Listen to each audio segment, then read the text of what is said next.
Hi అండి, అందరికీ నమస్కారం అండి. ఫ్రెండ్స్, ఇప్పుడు అందిన వార్త ఘోర రైలు ప్రమాదం భారీగా మరణాలు అంటూ ఇప్పుడిప్పుడే మనకు ఒక బ్రేకింగ్ న్యూస్ అప్డేట్ అయితే రావడం జరిగిందండి. అయితే ఇందుకు సంబంధించిన పూర్తి వివరాలు అయితే మన వీడియోలో తెలుసుకుందామండి. ఎక్కడ ఏంటి అనేది వీడియో మాత్రం పూర్తి వరకు చూడండి ఫ్రెండ్స్, అప్పుడే మనకి పూర్తి సమాచారం అయితే తెలుస్తుంది. ఇక లేట్ చేయకుండా టాపిక్లోకి వెళ్ళిపోదాము. ఇక రెండు రైళ్లు ఢీకొనడంతో ఘోర ప్రమాదం చోటు చేసుకుంది. ఈ షాకింగ్ ఘటన దక్షిణ స్పెయిన్లోని కోర్డోబా ప్రావిన్స్లో ఆదివారం రాత్రి చోటు చేసుకుంది.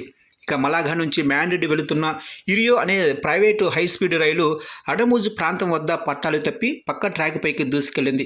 అదే సమయంలో ఎదురుగా మ్యాడ్రిడ్ నుంచి హొయల్వా వస్తున్న రెన్పా సంస్థకు చెందిన మరో రైలును ఇది బలంగా ఢీకొనడంతో భారీ ప్రమాదం సంభవించింది. అయితే ఈ రైలు ప్రమాదంలో మృతుల సంఖ్య 39కి చేరింది. 10 ఏళ్ల కాలంలో స్పెయిన్లో జరిగిన అత్యంత భయంకరమైన రైలు ప్రమాదం అయితే ఇదే. ఈ ఘటనలో 2 రైలు బోగీలు నుజ్జునుజ్జయ్యాయి. సహాయక చర్యలు కొనసాగుతున్నాయి. మరణాల సంఖ్య మరింత పెరిగే అవకాశం కూడా ఉందని పలువురు చెబుతున్నారు. సుమారు 100 మందికి పైగా ప్రయాణికులు గాయపడ్డారు. ప్రమాద సమయంలో 2 రైళ్లలో కలిపి దాదాపు 500 మంది ప్రయాణికులు ఉన్నట్లు సమాచారం.